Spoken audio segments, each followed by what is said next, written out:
So I gotta say this because I feel like I made Fern feel like maybe she's gone into the deep end because it's like because I always joke with my guests right before the show starts. Uh, Whatever you've heard about me is probably true, right? I don't deny like anything. I just kind of just go with the flow, right? The good, the bad, the indifferent, because I am all of those things to all of these people at some point in the journey, right?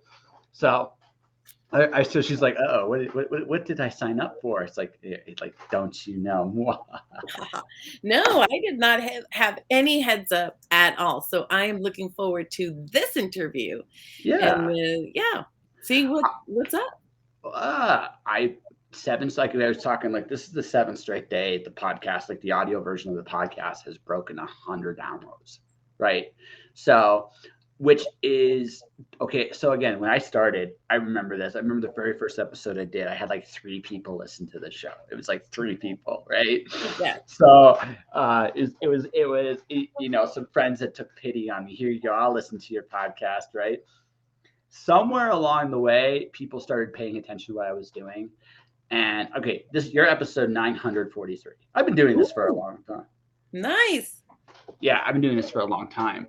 So it's just been a progression, and now it's like I've literally built this from the ground up, and I can't say I've done it alone because I had hundreds of people like come onto the show. I've had lots of listeners from all over the world, so I can't say I've done this on my own. But but it's like when you like you're a publisher, like it's like you Hmm. build something from the ground up, and you don't know what's going to happen. You're a little genuinely scared sometimes what's going to happen. It's like, am I crazy for doing this?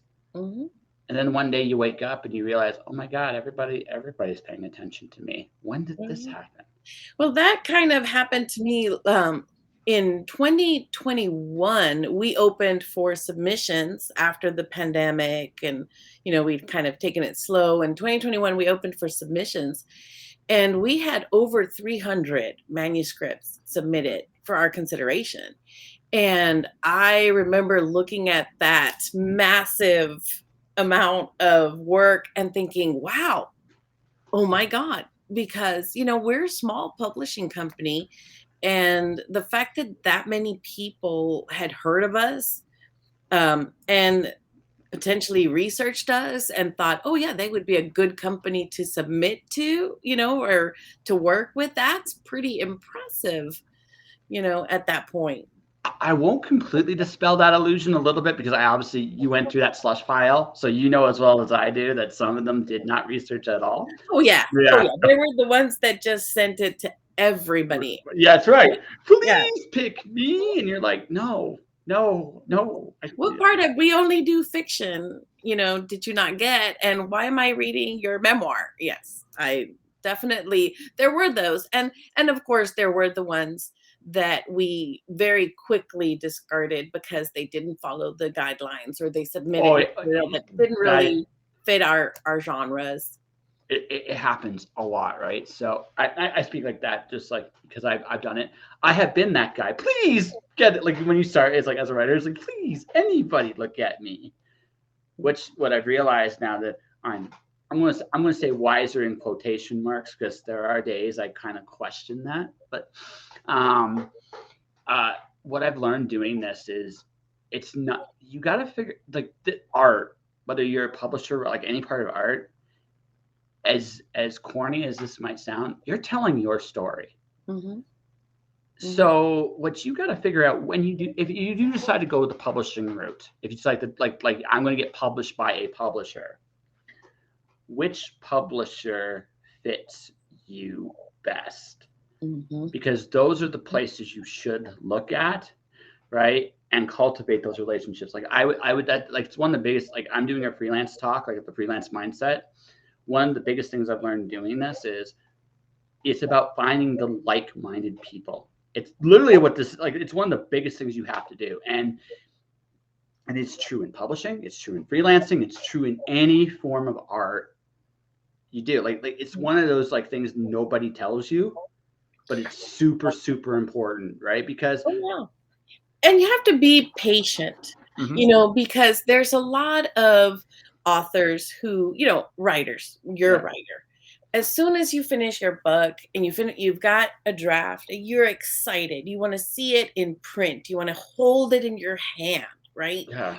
And that sense of, or that need to see it materialize, Hmm. that can lead a lot of authors into making the mistake of joining into publishing companies that are not good. There's a lot of, we used to know them as vanity presses, and they used to be a little easier to spot, but nowadays they're talking about like assisted self-publishing or hybrid publishing. And the reality is that that's still basically vanity press. And you have to be very cautious, I, and not I, rush. no. I'm just gonna say it. I will slightly push back on that, just slightly, because I think there is something to be said. Because this is what I think: publishing has decentralized. Like that. Like Mhm, that's the word for it. It's decentralized. So what I would tell an author before you make any decision of what there are, in my opinion, there are four paths you can choose. Okay, which is traditional publishing, whether big press or small press or whatever press you go with. Okay, there is indie publishing, which muddies some waters up sometimes with what you're saying there. Crowdfunding. I don't think I honestly, and I would tell an author this: crowdfunding and indie publishing are not the same thing.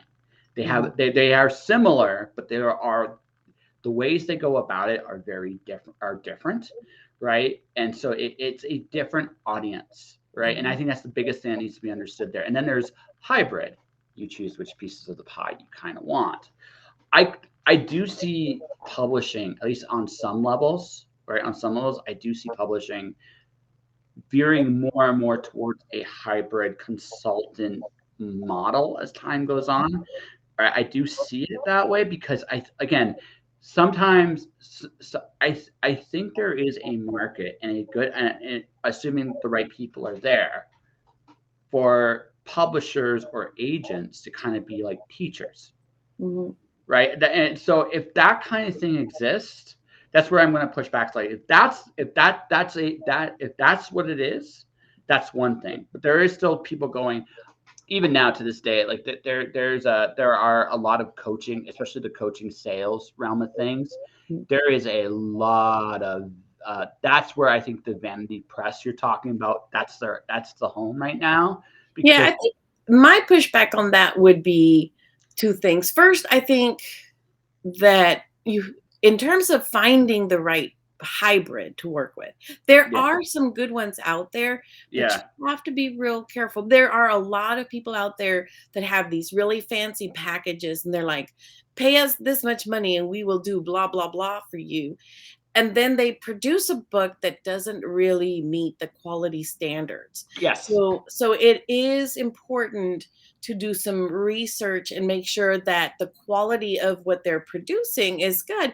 And one of the things that I sometimes talk about is like when I was first trying to publish my book, before I thought of being a publisher, I investigated this one publishing company that's no longer with us. And I looked on their website, and supposedly their authors were going to be at this location. And so I went, and lo and behold, nobody was there. Nobody even yeah, knew about this, right? So this event didn't even exist. And I always say, research the companies and talk to the authors. You yeah, have Inklings Publishing has on our website our authors. You can reach out to them and say, hey, how's it going with this company? yeah. How do you like it? Right. So I feel like there's a need to be cautious as to which direction you go to make sure you have a quality product and they're not just taking your money with it. And You know? that I will not argue with you about. Like Yeah. that's fair. I just think because of the nature of how publishing is continuing to evolve, what that model, like the model of publishing, like I would tell somebody like honestly, if I'm telling an author to get started, like the very first question I'd ask them isn't which way do you want to go. I would ask what's your goal, because that is such a huge factor for me to Right. direct. Like there's a few genres, for example, young adult. That one I would say big five should just probably still be your goal. It's one of the few genres I will say yeah, maybe you should go there, right? But let's say you're a romance author, just for Mhm, hypothetical. mhm. I would They tell do you, a lot better as indies. yeah, yeah, They no, do a way better. lot better as indies. But one thing to be cautious of, and this is one of the things that I always, when Mhm, people say, should I indie publish or whatever, I always say to them, you have to know yourself mhm, because when you indie publish, if you're going to go either the hybrid way where you're having to sort through who is good, who is bad, or if you're indie publishing, you have to have a business mindset. You can't yes. just be the writer, you got to be the business person at the same time. You have to be able to Mhm, distinguish, and not everybody has that, right? Not everybody wants to run their own business or has the skill set or the desire to acquire the skill set for that. And so I think that the traditional publisher, especially small presses, medium-sized presses that are now allowing you to connect to someone who is an investor, because that's what yeah, the traditional publisher is an yeah, investor, absolutely. right? They're allowing you to connect to these investors without the middleman. There's a wider opportunity. I feel like they are the ones that will be able to bring the authors who, for whom running your own business isn't really something you want. You don't want to have to figure all. You just want someone who will guide you and take you through and bring your book out. And the other thing too, like let's talk about the whole investment concept because I think this is an important thing.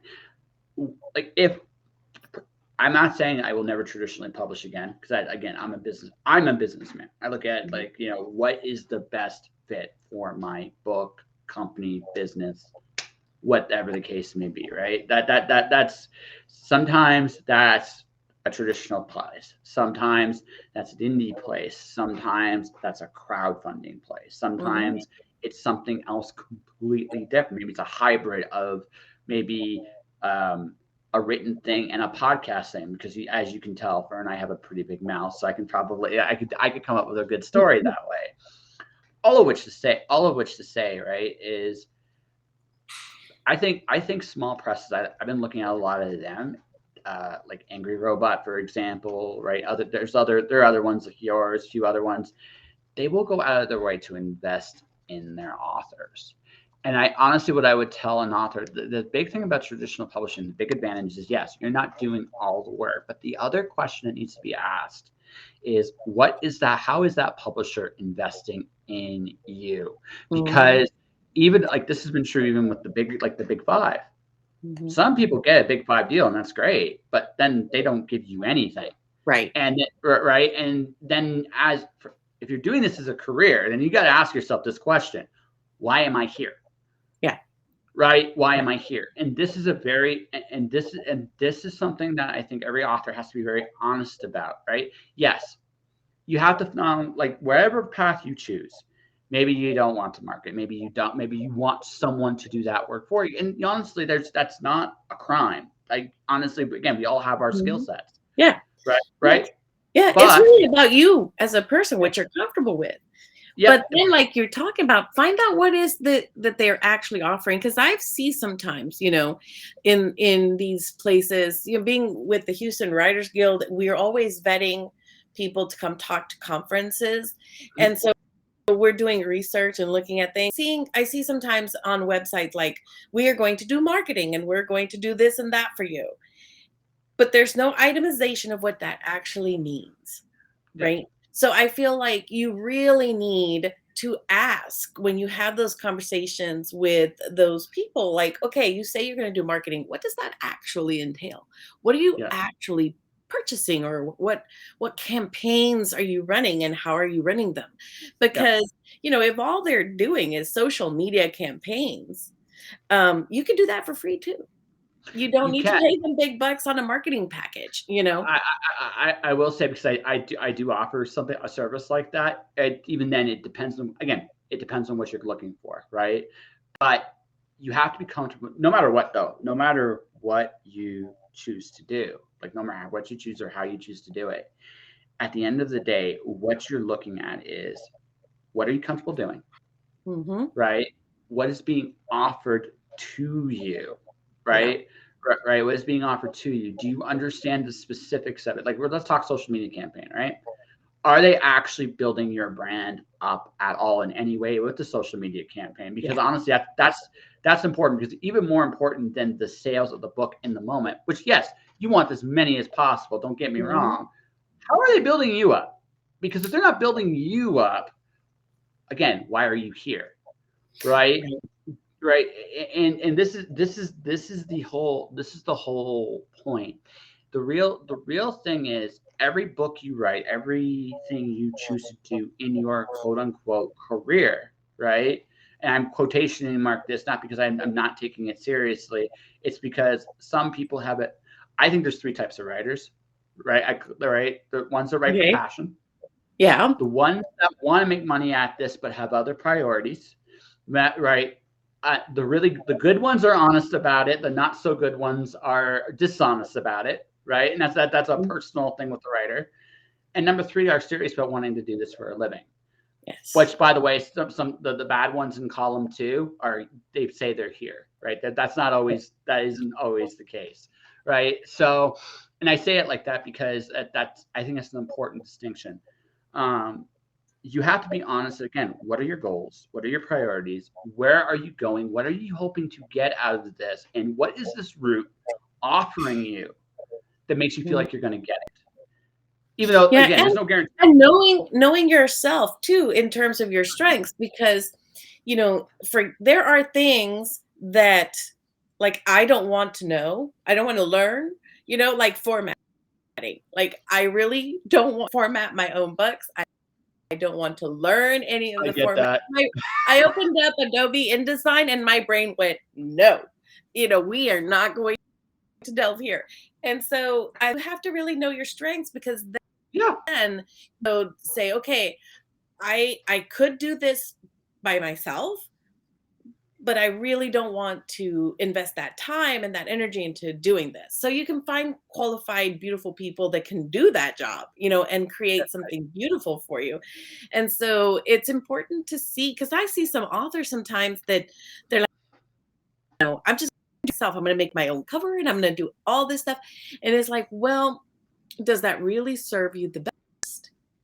You know, Sometimes maybe if you're really good at it, but sometimes if your cover looks like, you made it and you're not that proficient with Photoshop, you know, maybe investing that time and that energy on do a better looking cover is good. So I feel like you have to really know yourself, and yeah. be So, real honest with yourself. so, so in terms of that, like covers in particular, I hire out and I pay big money for that stuff, because here's the thing.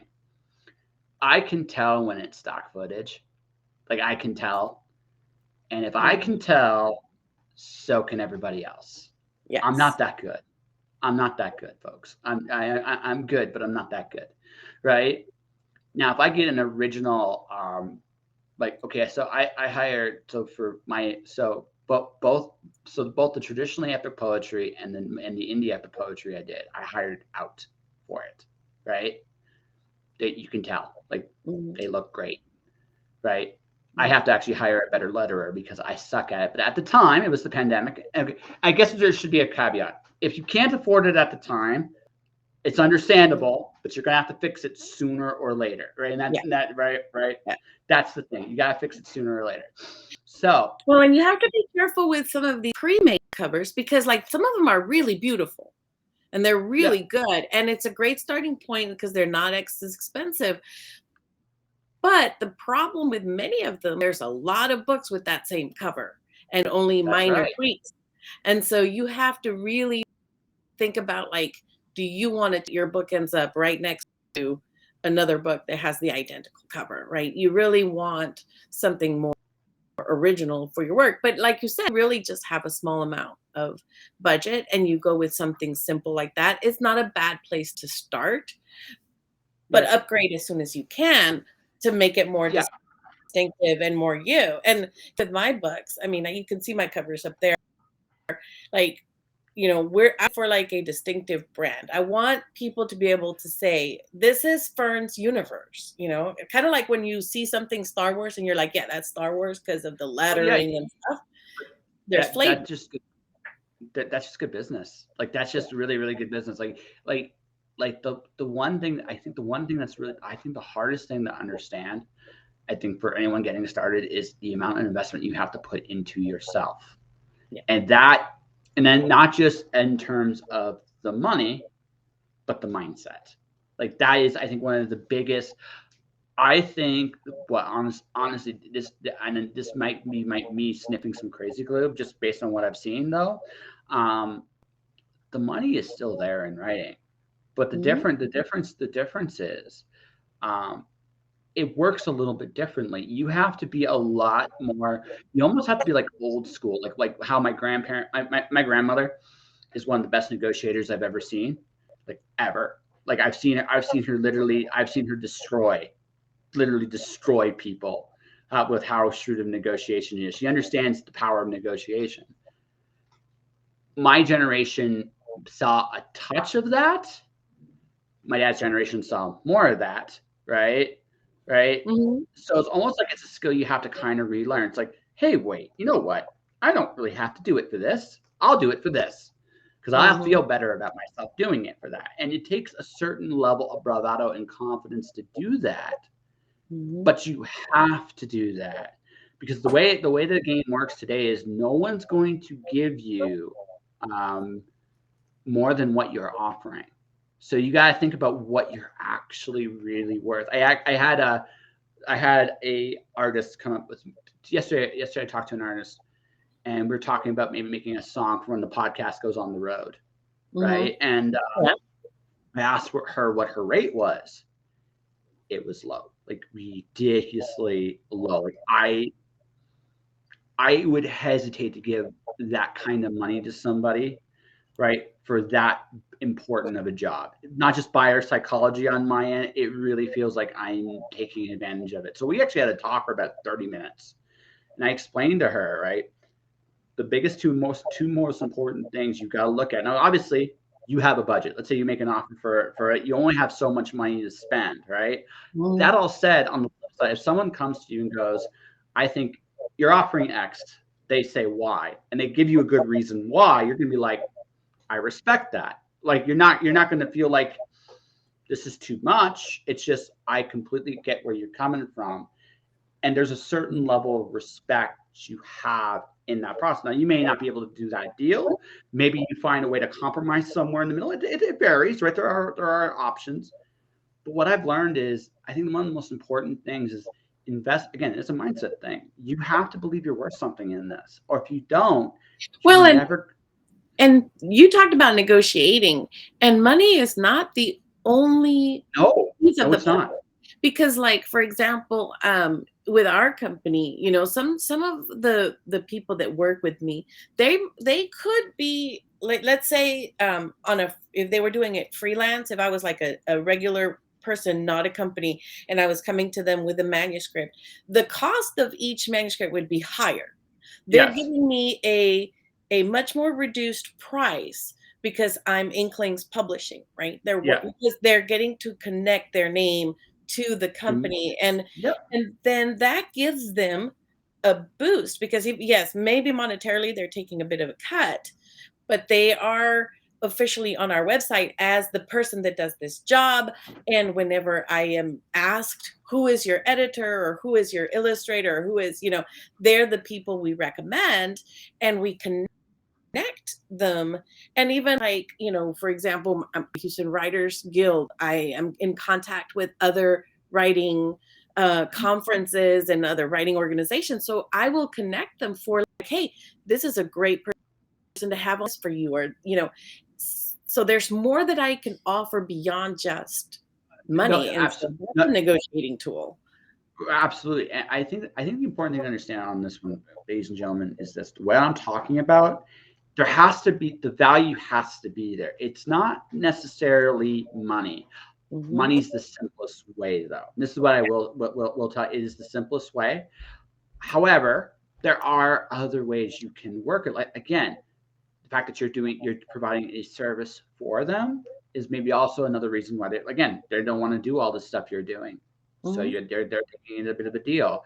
You're connecting them to people who are giving them what they're worth as well. That's a big part and parcel to it. But again, ultimately, what I would tell any author, any creative period, have a sense of what you feel you're worth Mhm. and look at what people are offering you. Understand your market, understand your goals, but also don't be afraid to negotiate with people, because if they want your story, they're gonna want to work with you, Mhm. right? And vice versa. If you want to work with them, there are ways to make that palatable for everybody, Yeah. right? There are Yes. ways.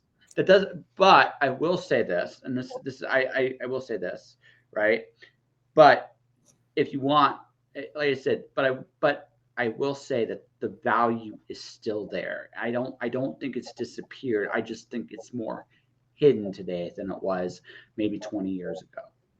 Well, and I'll tell you, like, for example, we had one developmental editor who worked with us. She did some editing, she did some acquisitions work with us. She helped a lot during the time that she was with us. And her purpose, and we knew this when we began working together, was to eventually open up her own press.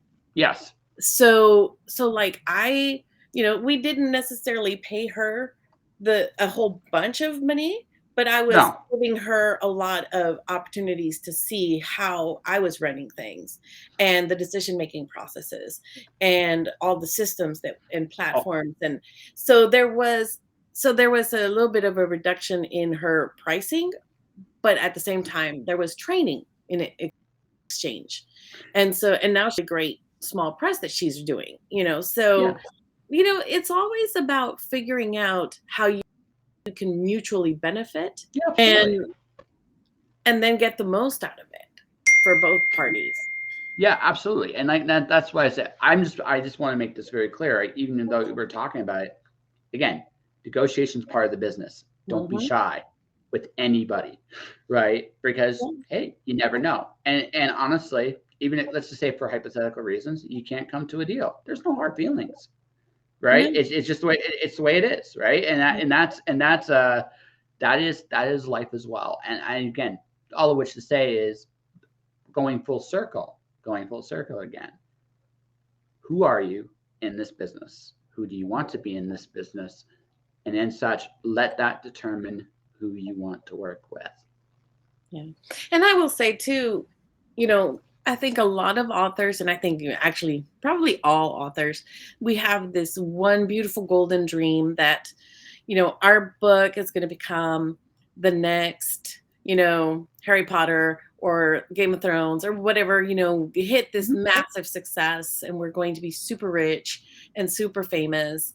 And that happens, but it doesn't happen to everybody. It happens to a very small amount of books. And so, Mhm. what, you know, refining what success looks for you is Yep. really a key part because and I have coached authors that they only wanted to write this one story and they wanted to get it done beautifully and professionally because they wanted it for their family. It was a family history that Yep. mattered to them in preserving it for their ancestors, for their descendants, right? And so they are not interested in whole marketing stuff. All they really want is for it to look beautiful, to be well written, so that they can give it to their family, and that's a whole different kind of goal, right? Oh, absolutely. Whole No. different kind of goal. Again, column one, column two, column three. And I would say that's a Mhm. column one, right? That's Yeah. a column one person. There's nothing wrong with being in that column. There really isn't, No. right? Right. What I will again, we all have. Some of us have Harry Potter dreams. I don't. I've learned this. This is one of the most important things I've learned doing this. You can't predict what successes you have or where they'll lead you. But your Mhm. job, that's not really your job. Your job is, okay, again, that honest gut check. Who am I and who am I not? And who am I not? Another way to say it, what do I suck at? Mhm. Because I don't want to. The thing is, there are lots of ways to fail, Yeah. right? Right. So what you want to do is, And the important is not defining what you want and who you yeah, are. yeah, exactly. That. I think for every author, there's a bit of a journey in that process, unless they're really, really ahead of the curve, Mhm.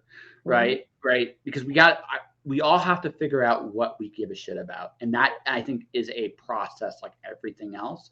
Mhm. But you can be very honest about what you suck at, and you can also be like, okay, how do I minimize if I can't avoid it completely? How do I minimize that? And again, those honest gut checks of because the biggest thing is we don't want to create our own roadblocks because Mhm. that's such a huge thing. Uh, um, like we all have limitations. Nobody's perfect, and nobody expects perfect. But you don't want to self sabotage yourself Well, either. and look at how you started, the program talking about how you had reached like a the second, third week of 100 downloads, right? And it's like awesome, right? Yeah, You're celebrating a absolutely. gain, a success. I remember my first book, United Vidin, you know, um, so I followed Doctor Who online Mhm. on Twitter, and and apparently they followed me That's and cool. because they saw my cover and they were like, "Hey, you like a book that would be up our alley. We're going to read it." And I didn't know that on their fan site that they even had book recommendations opportunities. I Yeah. had no idea. And so I was like, yes, that would be awesome. So they reviewed it and they loved it, right? Okay, that was a win.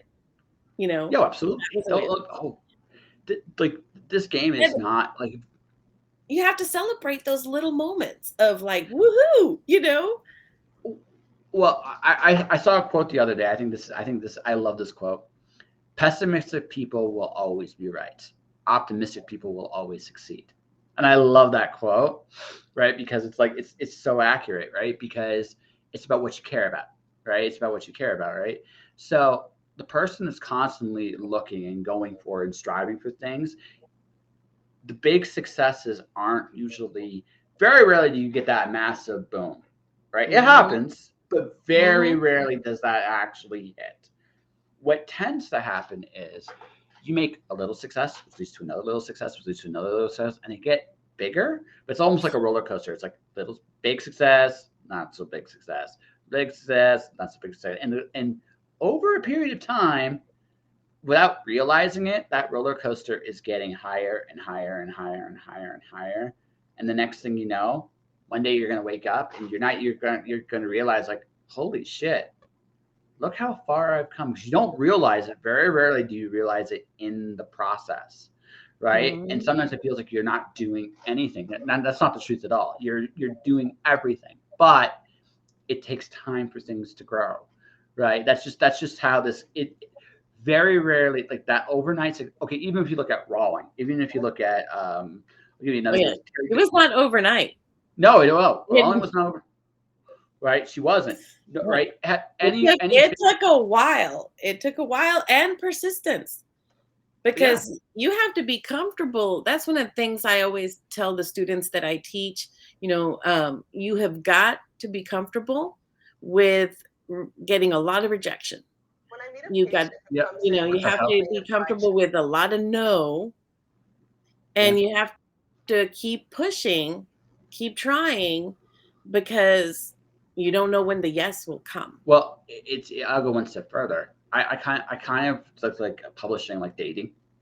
Like it's kind of like dating. Hey, Yeah. would you like to go steady with me? And you're gonna get a lot of minutes like and nope and nope and nope and nope Mhm. and nope. Right? You're in the rejection business. That is that. Like, I say it like that. Not and I guess and the other thing too is sometimes and a lot of authors miss this.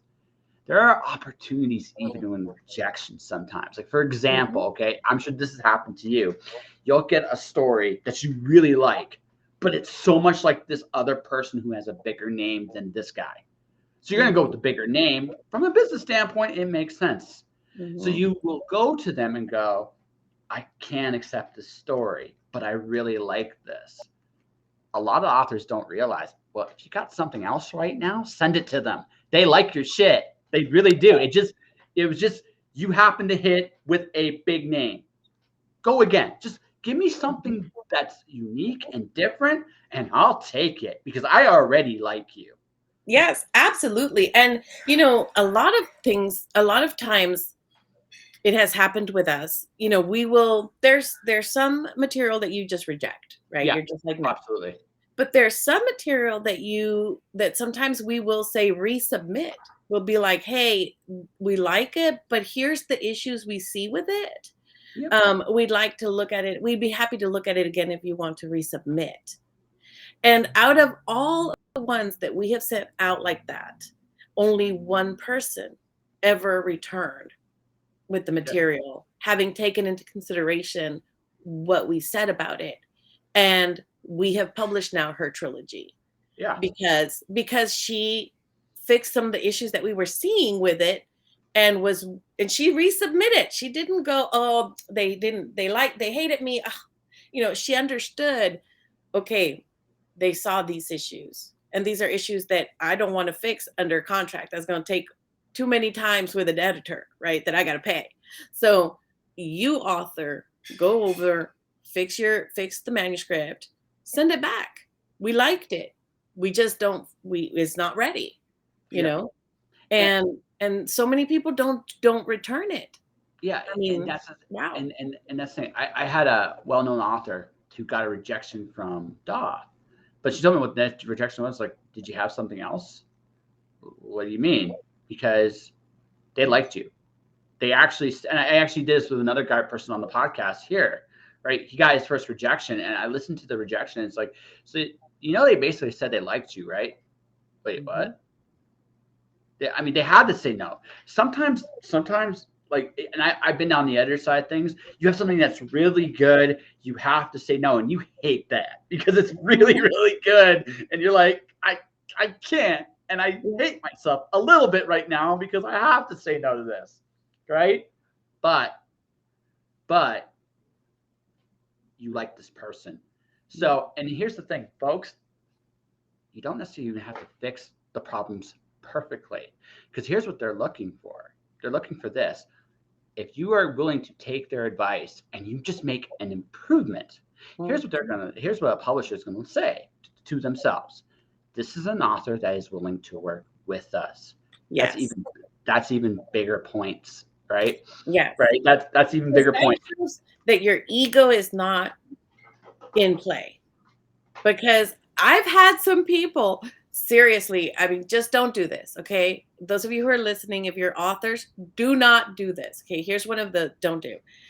If a small press or whatever rejected your manuscript and you see them at some convention or somewhere, do not go up to them and go, you rejected me, but here it is, somebody else published it.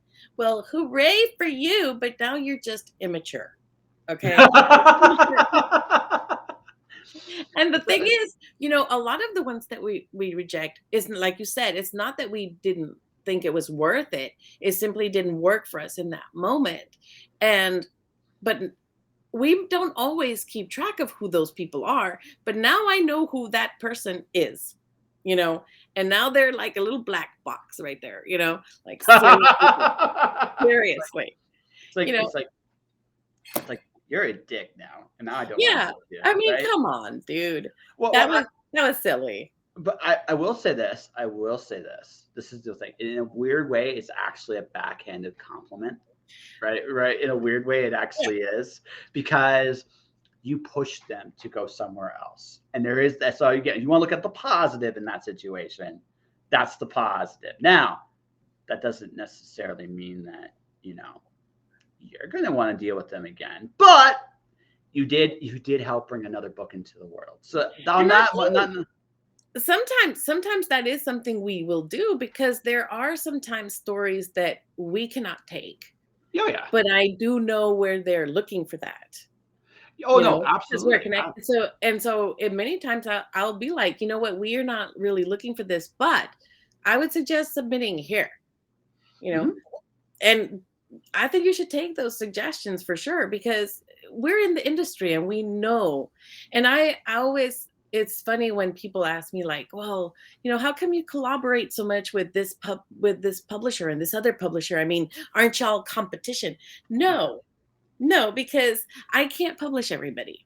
I just can't. I don't have the budget to publish every single author. So, other presses need to come along and other presses have specific focuses that fit better for Absolutely. those authors. So yes, I always find that hilarious. It's not like Mary Kay. Okay. If I sell you a soap bar, I don't want you to go buy a different soap bar. Okay. But this is books.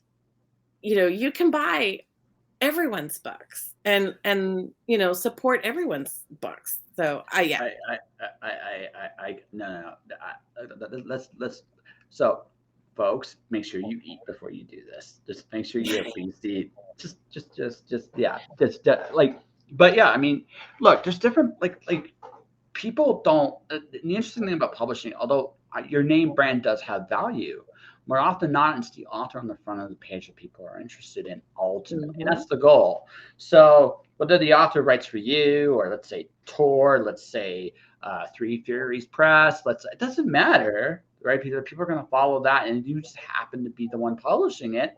Fantastic, right? And if Mhm. not, that's cool too. You got other authors you're building and promoting that people are fans of, right? And that's actually kind of why I think I like, again, from with a few exceptions, I prefer small if I am going to traditionally publish.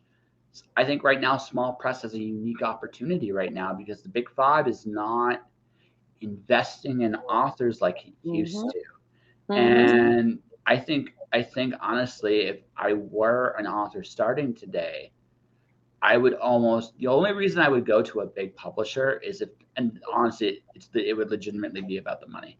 It'd be Mhm. nothing else because I don't see the necessarily the you can create a worldwide audience yourself today. It's possible, Mhm. right? It takes a lot Yeah. of work, but Yeah. you can do it. So it behooves me to work with people who have a similar interest. A lot of small presses do it the way publishers used to do it in the 80s and 90s Mhm. right now in terms of their marketing and their strategy. Not so much the big five right now. Like, you don't see them doing campaigns for a lot of their authors, and they should. They have a lot of Mhm. great books. Like, honestly, I think there are good books in every department. No matter where you look, there's a great book out there.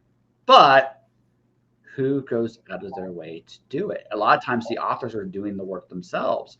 Well, if I'm Yeah. doing all that work for a big five, um, why am I again, this goes back to what I want. Like, why am I here? Like, I'm here to build my audience too, not just work for you. So what are you offering me that way? Mhm. Right? Yeah, and I feel like that and that's the big thing is as a writer, you do have to be doing your due diligence of research Mm, and find the one that fits because sometimes also it's not even about whether or not they're good or whatever, but it's also a personality. With the small press, you're going to work a lot closer with the people. So you have to make sure that you can get along with them, that you really, really see eye to eye, that you have the same vision for what you're trying to do with your book, and that you're comfortable yeah. with them. Because we've had some authors that, came, they were excited because the name of the company and all this. But then when we started really working together, the vision wasn't the same, the personality just wasn't there, for that. And we walked away, Mhm. they walked away. And it was good. It was like not there was no nastiness, it's just like, okay, this isn't working, you know? And and it's better to be clear, like, okay, this isn't working. It's all good, Yeah, I don't you know. know? Again, there doesn't. It's weird because I get it. There is a personal thing to this because you are putting your work out there, like your very personal work on it. No matter what your goals are, that's what you're doing when you're writing a story. Mhm. But the business end very rarely is personal. right? Yes. Very, very rarely is personal. It's really, it's about, okay, I'm working for you, you're working for me. There are certain working with me, I should say, not for me, but working with me. There are expectations on both sides, and I think again, Mhm. ultimately, that's what this comes down to. What are your expectations? If your expectations are to, you know, like, I like, okay, with you, like, where what kind of relationships do you have, where are we going with the book, where are you investing? I have a clear understanding of that, and then you have a clear understanding of what you expect. I want you to polish the book. I want you to be as excited for the book as we are, because yes, we're putting our money behind it, but it's yours. Yeah, and be available to promote because I mean, we had one gentleman that, had a really great book and we were very excited about it, but then like every time that we had a promotional opportunity like this one, right? That you have me here on your show to talk about my book and my company, he didn't want to be available for that, or he didn't want to come to this event, or he didn't want to go to this festival, so if you're not going to do your part, it doesn't matter how hard I work, the results are just not going to be there, because at the end of the day they don't want to talk to the publisher, they want to talk to the author. The Yeah. fans follow the authors. So here's the thing. So do you remember the old 1-900 numbers in the 90s? The The old what? 1-900 numbers in the 90s. Yeah. Yeah, those really terrible like fantasy things. Yeah. So here's the thing: an author is the most enthusiastic person about their book. I Mhm. advertise like people too, right? I You are essentially paying me to be that 1-900 number to some degree, right? All right, you are Yes. paying for that, right? Because Yeah. now you get it. I Now you get it. get I it, get right? Right, right. Now you it. get it, right? It sounds silly when I put it like that, but it makes a lot of sense because here's the thing. Yeah, you're enthusiastic about the book too. You are the second most enthusiastic person about the book because you're publishing it. Mhm. But you can only go so far, Mhm. right? And yes, it is incumbent upon you to tell people about the book and promote it in different places as much as you can, where the author can't reach. But where the Mhm. author can reach people, yeah, dude, you've got to show up for your shit. You You have to. do. Or you hire someone like me and pay stupid piles of money so I can be that call girl that takes it, right? Because Yeah. because that and I say it like that. It's not that I realize what advertising actually is. I figured this out. You're paying someone to be enthusiastic about your work. When you Yes. sit there and break it down, that's what advertising is, right? And you're paying them to tell a story about why your work is awesome, and that is literally it. And they have to, and that's why they charge so much, because they realize you can't manufacture enthusiasm. What they want to know, what you want to know is how much skin in the game are you willing to put in there. And if you're not willing to put skin in the game in your own project, it's Mhm. fail. It's Yeah. doomed to fail. Or at the No. very, or if it does succeed, you have left so much money on the table. Yeah, because okay, we got some sales, right? Because we did our marketing portions, we put our ads in places, but he was upset because he wasn't seeing as big a return as he thought he should be. And I'm like, well, dude, you haven't marketed, you haven't branded, you haven't been willing to go to any of the events and speaking engagements that we've given you. I can only do so much. You know, you're not going to have the success that you want unless you put forth some effort. And Yeah, at the end of the day, okay, you didn't want to. That's not your part ways. It's better for me to part ways with you because why am I going to keep, plugging and not get the return on investment that we really yeah. need? And your enthusiasm can only go so far, and that's it, Yeah. right? Like you still believe in that book because you bought it's still probably in your catalog. It's still a book you're proud to have published, Mm. but he didn't put the work in. And Yeah. so you're looking at it going to yourself, if only. Who knows, right? Right? And that's the thing. So and the reason I'm talking about all this folks is because again, I'm somewhere of a hybrid, right? I lean more indie than trad, but that all said, I still respect what a traditional publisher can bring, right? I just I it's interesting to me because again, we're at an interesting point. Like it has Mhm. diversified so much. Have you found yourself becoming more niche as time has gone on? I think that so I started off sort of just wanting to be more of a full house publishing company. Hmm. And I think we have more speculative niche, Yeah. but I think that our name sort of brings that on because Yes. Inklings Publishing, the Inkling Society, Yeah. Yeah. we sort of get connected to that. Plus, I mean, that's what I write. Yeah, Okay, no, that's what I write. yeah. So it kind of fits you. So I'm just going to ask who because you named it Inklings Publishing, so obviously you have to have some connection there. Who's your favorite Inkling of the originals? I'm curious. Okay, so my favorite is definitely Tolkien, but I'm a C.S. Lewis fan as well. And those were my two faves. So for me, it's the other way around. I prefer Lewis to Tolkien, The Tolkien, right? yeah. Yeah, because to me, okay. So here's the thing. I have to give Tolkien his due. He is the man. I mean, in terms of Mhm. languages, in terms of world building, Oh yeah. he is the man. But for my money, I think C.S. Lewis told better stories.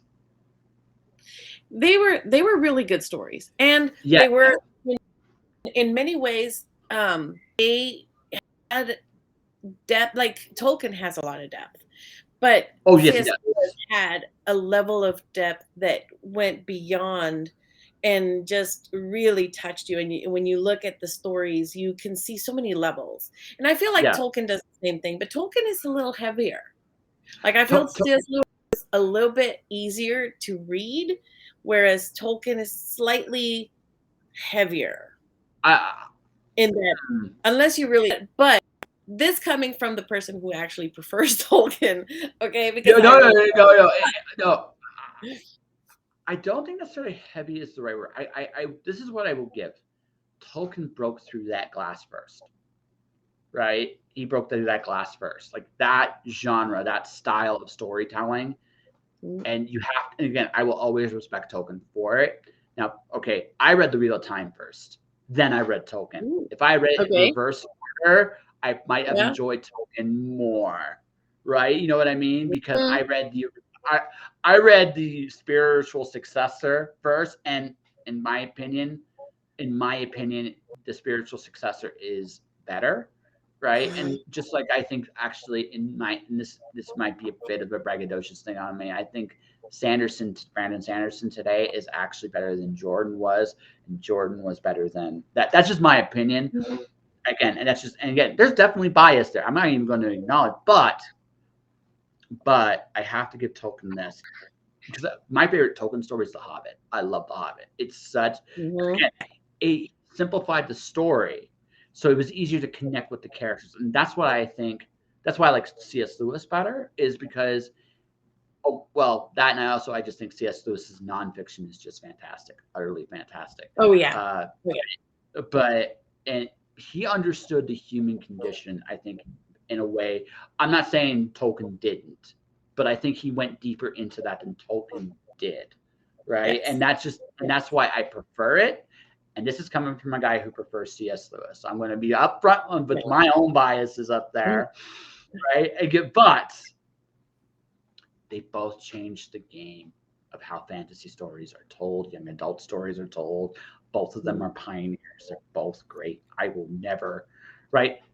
It there are some authors that just they are for you, and there's some that are not, right? So for Mhm. me, right, if I have to choose, like C.S. Lewis, but I don't blame anybody for choosing Tolkien. It's like Yeah. I have to, you're right, yeah. You have to give the man his due, right? Yeah. Yeah. I mean, for me, yes. To me, they're both really wonderful reads. And what I found was interesting. So I was working, and they submitted this article about what makes great literature. Uh-oh. And and the the one sentence that from that was that even though we can't call Tolkien, you know, great literature or literary or whatever is because blah blah. And I was like, wait, what? Why are we saying that Tolkien is not great literature? But it was taken from the is superior, right?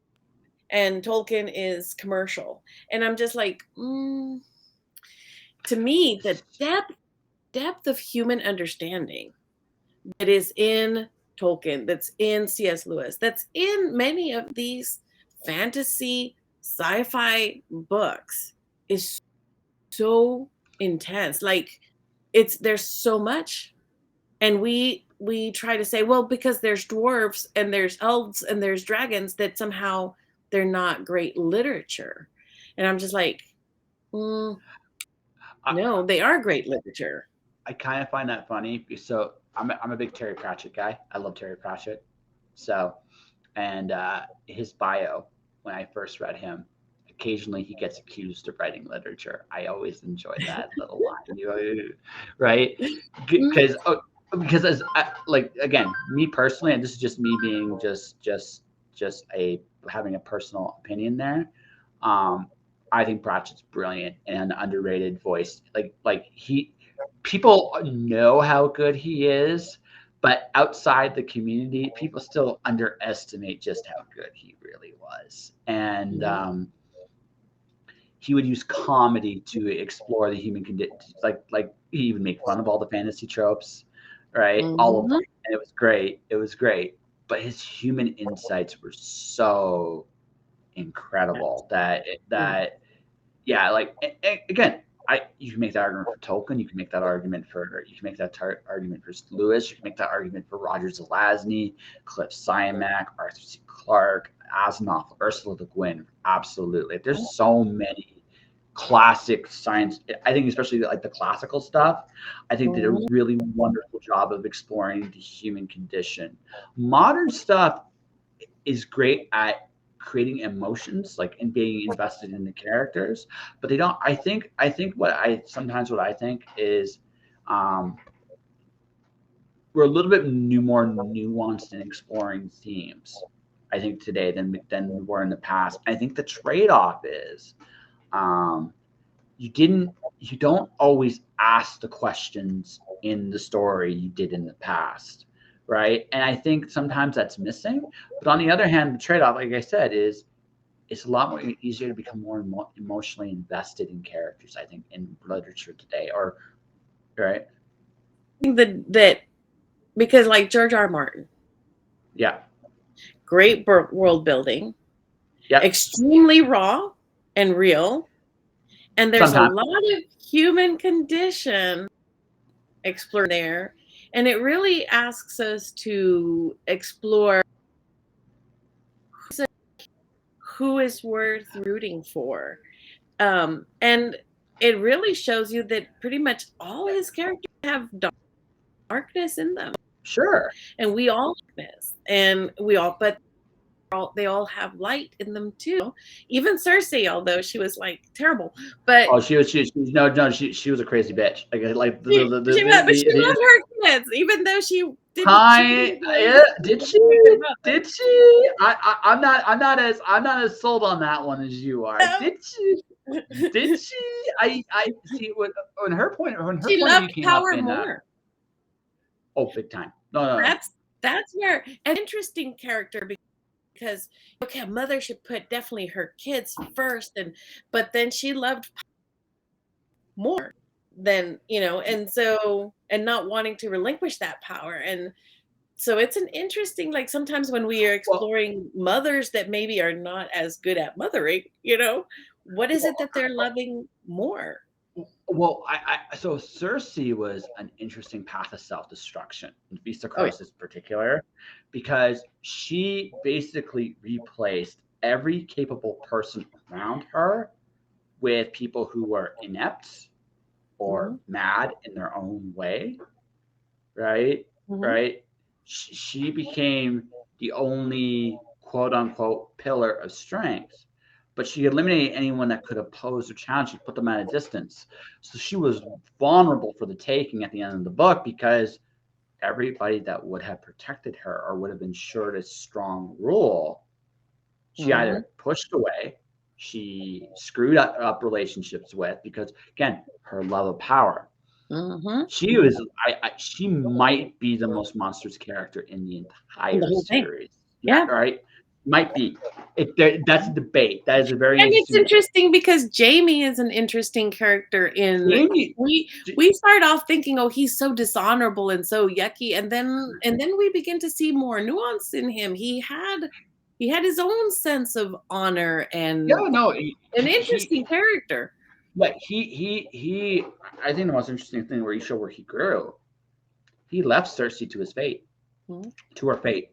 He was like, I can go there and I can try, but the truth is, she's just going to do this again. Yeah. Yeah. So she needs to take her medicine. And if she lives through it, maybe, just maybe, right? No, my favorite, but the thing is, that series, and see, that's not my favorite stuff from Martin. My favorite stuff from Martin is his short story stuff, right? Because his short story stuff is way more interesting, I think. The thing about Game of Thrones is the most deceitful, the most dishonorable people almost always seem to win in there, right? And so, and the one sense you can say, well, that feels like the real world, kind of. But I mean, there's also a nihilistic bent, I think, to the Yeah. whole Game of Thrones series. Yeah. There's a nihilism, right? Absolutely, And because he sees the world in a darker shade, right? yeah, You can oh, see that in his writing because, like C.S. Lewis was very hopeful. Tolkien is always very hopeful that good will always triumph over evil, and you can see in George Martin more like a little bit more of a well, maybe evil wins sometimes, yeah. and so you can see the flavors of them a little bit. Well, it's not even that evil wins; it's that they don't learn, right? Evil can Yeah. win. Like here's the thing: evil wins in Lord of the Rings sometimes. Evil Hmm. wins even in Narnia, right? Right? But Hmm. it's not. But there's usually, like, again, and this, I think this is a little bit. This is where I look at Martin stuff and go a little bit more nuance here. Um, you very rarely get a Joffrey moment in Martin, but because it's so rare, you pop big when it happens. Hmm. It's right, but at the same time, right? Or Tyrion getting his moments under. All right, and that's another one. That's another character that I thoroughly enjoy. Has a great sense of humor, but always gets like harassed, abused, and very rarely gets his comeuppance. But when he does, though, it's awesome, right? Where he gets his wins. Even in bad moments, good comes from it. Mm. Or even in bad, it's just how the world works. Even in the most terrible moments, there's always good. And so even if the big battle is lost, there's still little victories. Mhm. There's not a lot of those in Game of Thrones, right? There's not necessarily little victories. So I and now maybe I'm just an idealist, and I don't know how the world works. Cool, bully for me. I don't know how the world works. I'm a big enough man to acknowledge this.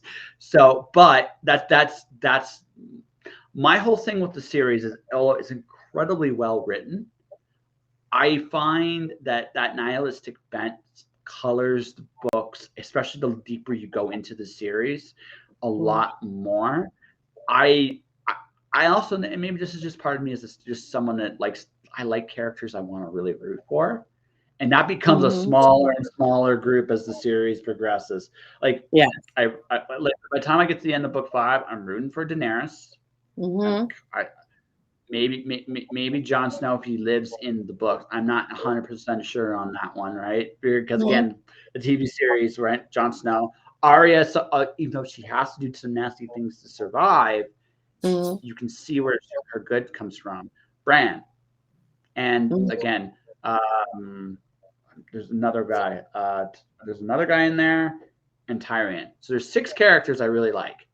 There's 6 characters like Jamie I think are interesting, and then Mhm. there's just everybody else is just like, wow, this is a heaping pile of shit, and that's just that right, and that's right, and Mhm.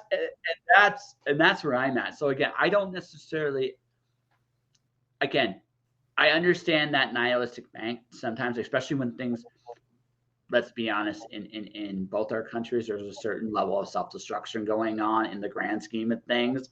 So I can totally Mhm. see the nihilism being to some degree a part of what's going on in the world today. But at some point, there will be a consensus in the world again, and we won't be as crazy because all this shit, we won't have time for this shit no more. And that's not even me saying this from an optimistic point of view. This is an unsustainable thing, and it's going to come to a head sooner than later. And so we got to make a decision what we want to do with that. So um, it's not even me being like an optimist. It's just like, you know what, this shit can't endure forever because it's just Mhm. intolerant. It just will not be tolerated eventually. So I say all that to say yeah, that's just it. Like I think the reason why I fell out of love with Game of Thrones was just because, yeah, I don't necessarily think it's going to be an unhappy ending. And then don't even get me started on the last season of the show. Just don't even get me started on it. No, no, that was like, don't touch it, don't touch it. No, but I No get you touchy. because it's it's interesting, but that's one of the things that I always argue with people because, like, okay, I write fantasy, sci-fi, romantic stuff, and world building stuff, and people are like, well, they have this idea that somehow literary fiction is so uh is where you go to discuss real deep problems or deep issues, and I'm like, no, you can discuss them here. You can discuss them in Star Trek. I read this book once called The Ethics of Star Trek, and it was a really, really amazing read in that they went through all the different philosophical, moral, ethical theories and discussions, and you see it all played out in all the different levels of Star Trek, the series as it originally in the TV and the movies and things, and all the generations. It's ethical dilemmas that have to be resolved, and the discussion of how to resolve them. And it's these kinds of fiction can give us a great deal of food for thought of Yeah. how will our world go? What do we really want for our world? And as a society, come together as to how we're going to move forward, because we can't destroy ourselves. I mean, we can, but that would be counterproductive. Well, so I look at the future. This is how I look at the future, and this is what I've learned. I no longer trust social media, right? Right. Okay, with one caveat. This is where I think Twitter's great. You can find a story and you can follow it minute by minute without any commentary, right? If you use Twitter correctly, you can do that. It's the only social media platform. The only other one that kind of does it is Reddit, but Reddit is a very interesting dumpster fire in of itself. So you may want to avoid it, but Twitter's got this unique thing where you can literally follow any news story in the world minute by minute by minute by minute, and you don't have to worry about anything, right? Any commentary. You can just watch it. Mhm. So that's cool. We have that. But besides that, I don't watch the news on television anymore because I don't care for any of the slants. I don't care liberal, conservative, out atheist. I'm an atheist on both sides of the fence at this point. Um, uh, Same with social media. Like one of the things I've learned is like we have this tendency when something negative happens, right? All right, or right, that'll be advertised in some way glorious, or there's what I call the Donald Trump effect, which is all right, something happens to Trump and the whole world talks about it, and I'm like, that man in an odd way won. I don't think people realize it, but that man in an odd way won because everybody talks about him no matter what happens to him. Mhm. Mhm. And I'm like, I don't want to be part of that thinking either. So what I do is I go outside and just talk to people. Like I work at my side gig is at a hockey arena. And so the cool thing about that place is you get to see everybody. No matter what part of life society you want to go into, it's there. So I'm in this elevator and I'm this band that's performing at like one of the intermissions in the hockey game. Do you know what we talked about? who's less cool, them or me. And we were just joking along on the elevator ride, right? The whole way up. We decided there was a reporter in there with us. We decided that she was the coolest one in the room. And it Mhm. was funny watching the security guy, the band. We were all laughing, right? There's lots of good in the world. It's just we don't tend to advertise and notice it.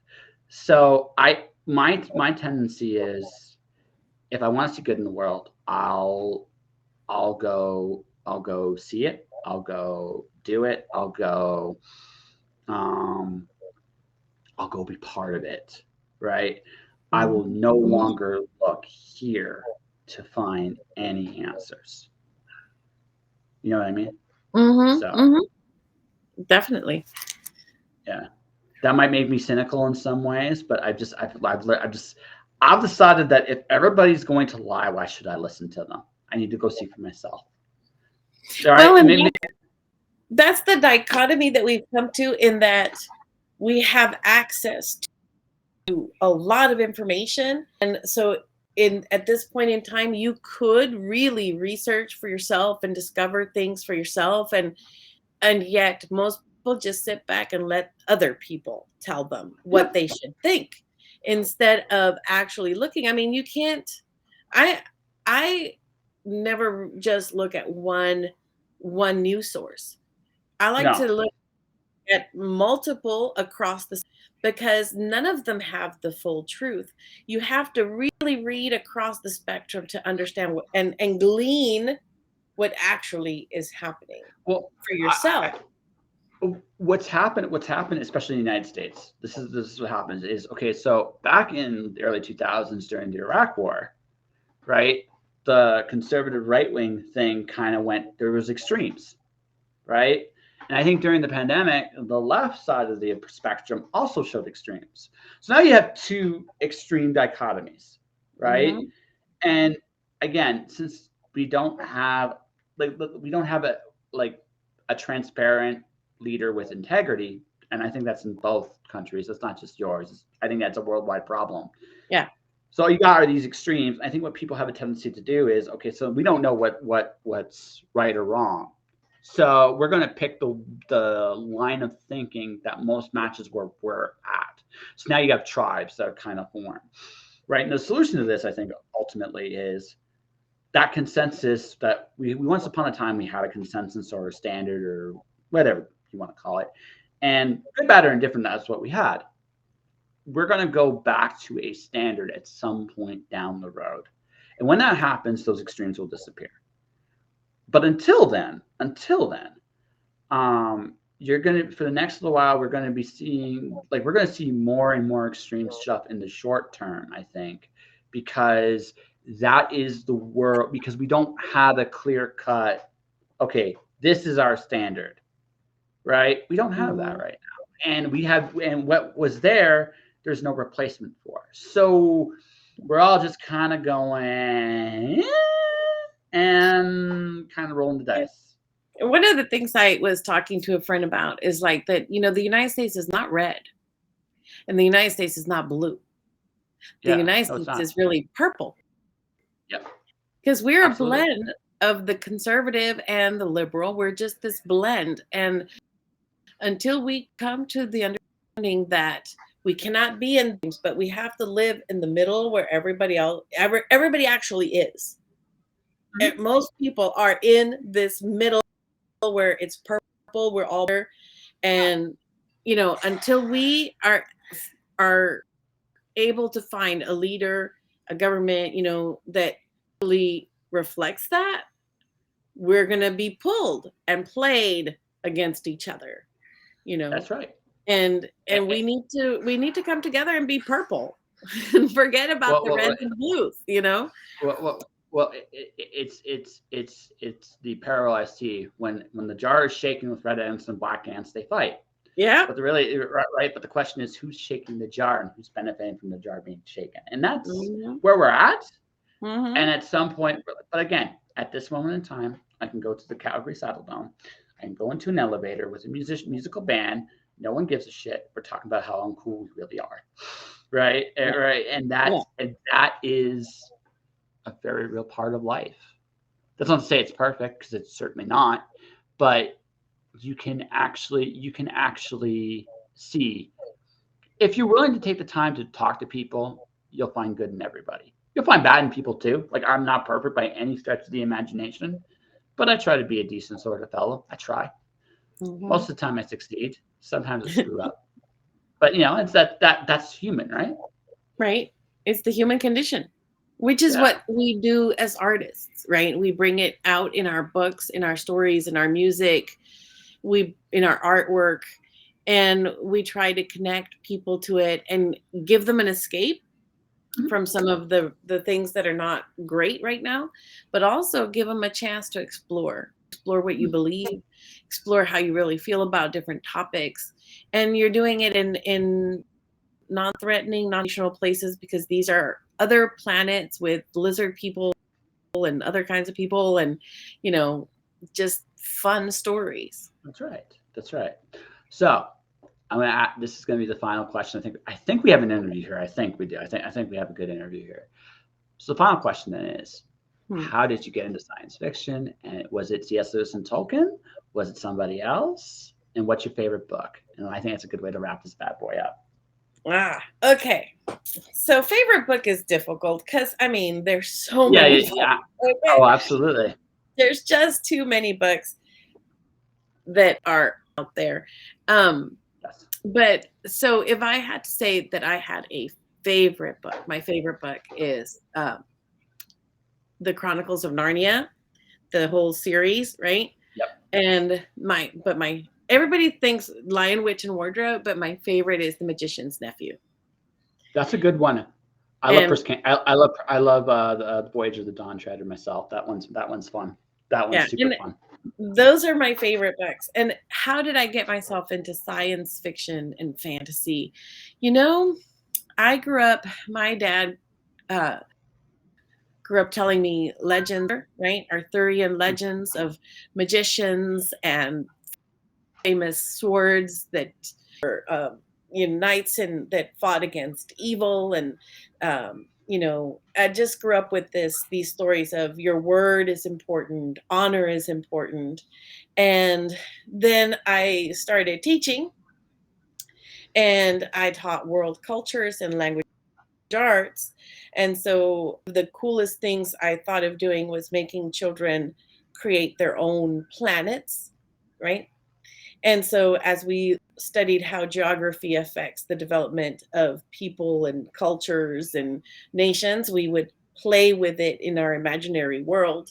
And we would, read mythologies and legends, and we would read about the samurai and the knights, and we would read, books. And so that's how I ended up writing this stuff, because I ended up creating all these worlds in my classroom, and I grew up on tales of heroes and valiant deeds and magical swords, and that good always conquers evil. And I totally understand that. I grew up with Power Rings. I'm a Green Lantern guy at heart. So, but same idea. It's the same idea. Same idea. Um, right? It's the same idea. And so I'll tell you what my favorite book of all time is, and that's Fahrenheit 451 by Ray Bradbury. Ah, okay. It's the only book that's ever scared me. Right? Yeah. It asks the most pertinent one, the most pertinent questions you can ask anybody in the first 10 pages. Are you happy? And then from Mm. there, it explores the heart and soul of the human condition in a world that I'm looking at a giant ass TV screen not too far from me, and I'm thinking, I think Ray probably wishes he wasn't right about that one. You know, but Yes. genuine human emotion and connection, which is just a wonderful thing all the way around. Okay, I think this is a good interview here. What do you think, Miss Fern? I think so. I've had a lot of fun chatting. Yeah. So, what do you want to talk about? Your publisher? Do you have a book coming out? What are we doing here? Let the audience know. Well, I just had my second book release in February, which is called Love's Call. Mhm. So that one is going to uh, show us the trajectory of one of the minor characters in the first novel series, that eventually will play such an important part in the finalization of that first series that I felt like what he chooses to do moment is huge, but you're not going to get a sense of how important it is without having his story. Mhm. So I decided to give audiences his story because he's a dragonborn, so he's a half dragon, half human, and the choices that he makes in his own storyline before he has to play out over here are going to be, are I just felt like it was important because I world build, and so these minor characters are really heroes in other stories that they have in It my was, world. and honestly, I think that's true in real life too. I think I think if you really looked at everybody's lives, you would be again. And this is just me interviewing so many people. It's amazing. It's incredible just how people really can be. It really, really is. So, how Well, can and people? if you really think about it, right, you are the hero of your life, but you are a supporting character in everyone else's at the same time. And sometimes I'm the villain. Sometimes. Ooh. No, no. So we got don't have too much time left, but one of the biggest lessons I learned, I think this is an important lesson we all need to learn, is we're not always heroes. Yeah. Sometimes we're the villain, and sometimes we have to be honest about that. I think it's being a villain sometimes is a good thing. For example, if you have kids, you Mhm. need to be the villain sometimes. Sometimes you absolutely have to. And I think Yeah. it's actually right. It's for their benefit that you are that villain sometimes, Mhm. right? Mhm. So being a bad guy isn't always a bad thing. In fact, sometimes I have found that. So say what you will about villains. Most villains are naturally charismatic, and I Oh yeah. understand they have the natural. There's things your bad guy side can actually it informs your good guy side. Mhm. So the real thing is if you want to truly be the hero of your own story, you have to first face the part inside you that isn't so heroic and Mhm. understand it. Because when you can understand it, it's not necessarily a quote unquote villainous side. It's just another part of your personality. And if you can love that, you can control it and you can use it to your benefit. And if that makes me sound villainous saying that, well, folks, that's a real secret. It's we're not good. We're not. We are human beings, good, bad, Mhm. and indifferent. And So we have to right, right, right, yes. right, right, Yeah. right. We are. So Mhm. embrace it. Right. Try to be the best version of yourself, but understand you're not perfect, and you have things about you that are different. And but these bad, quote unquote, bad things are sometimes why you're great. And you have to, and understanding those parts of yourself will give you a better grasp on being a better person. And you're still Yeah. going to fail Well, sometimes, and that's one of the but things in my novels, because like Amir, right? He mhm, has a dark side, and at first people don't really like him. Beginning of the book, mhm, people don't really like him. But then you begin to understand yeah, why why he has made the choices he's made and why he is the way he is, and that changes your perspective on him absolutely. in the end. And I have Neil in where again he's a complicated person. He's not a good guy either. He's just a man trying to navigate the world, Yeah, and you know it sometimes and, gets a little complicated. and but isn't that true of all of us? We're all trying to do the Mhm. best we can for the most part, and sometimes it gets complicated. Like what is the right answer sometimes isn't always so clear. And also what I've learned, especially in the last few years, understanding people's choices and why they make them. Because they Mhm. very rarely they are what you think they are, right? But you got to take a minute and walk with that person. Like, you still may not agree with them, but you'll understand them and you won't Yeah. condemn them for those choices either. Yes. And what a powerful thing to be able to understand a Hmm. different point of view, a different choice Hmm. without villainizing it. Yeah. Because that so much of our world right now is just like, if you don't agree with me, if you don't feel exactly like I do, then you are an enemy. No, no, everybody No, perspective, and it would be wonderful if we stand each other's perspective and be okay with the fact that we're not the same, that we don't and always flow in the same direction. that we shouldn't, and that we actually shouldn't. That's the other big thing as well. So, but yeah, no, again, things I've learned on this journey. I have a podcast. I have talked to hundreds of people. Some I agree with, some I disagree with, and but all wonderful people at the end of the day. So that all said, Miss Fern, where can people find you? Well, of course, all my books are on Amazon and such, but you can find me on fernbrady.com. That's my author website. And then if you want to look at some of the other books that we publish, inklingspublishing.com is our publishing company. Mm-hmm. And we will be coming out with our first book one in our murder mystery series that we're going to be publishing by Russell Little soon. And so, we're still trying to fill out some of those other genres, beyond the Oh, speculative. that and there's nothing wrong with that. Well, Miss Fern, I've had a wonderful time with you. So before we wrap this bad boy up, I want to let the audience know I do advertising services for clients. I make videos, audios, words, and pictures about your projects and yourselves. You can definitely check that out right here, right now. If that's what you want to do. Okay. And that will do it till Monday, folks. I'm going to be doing some morning streams next week just because on the few days I can, because it's playoffs at the Saddle Dome right now, and I don't fully know what's going to happen Mm-hmm. next few weeks. So fingers crossed, folks. But I have two amazing guests next week. You guys will definitely check out.